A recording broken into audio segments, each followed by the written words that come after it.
Okay, so Faith and Christine, let's talk about how marijuana is taxed. There's a tax on wholesale, and there's also a tax on retail, and then there's this other tax that the governor put into place. It's 10%, and it was supposed to go straight into the DSA, or the distributive school account. It's kind of like our state school fund, but that money is not going in there. Instead, it's going into the rainy day fund.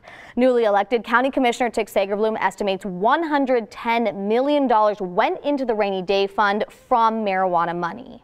The governor is right that when he started, there was zero in the savings account, which is the state's savings account, which is pretty scary. And so the fact that we now have $293 million there is very positive. The downside is that a lot of that money is the marijuana money, which we thought was going to go to schools. So basically, we've taken money from schools and put it in the bank.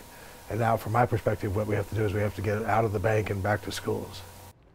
Our schools are getting some marijuana money from the wholesale tax that I mentioned. Last year, about $25 million was put into the DSA. The problem, CCSD's budget is about $2 billion. So even with marijuana money coming in, they're still only getting $2 billion. Here's Amanda Morgan. She's a lawyer for Educate Nevada Now.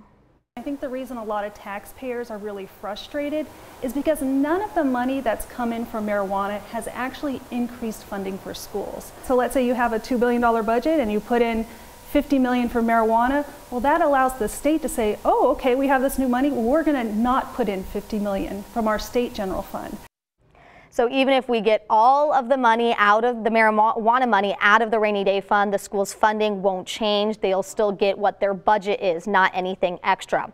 So what can we do? Amanda says she's hoping that this legislative session, the way our schools funded, will be changed by legislators.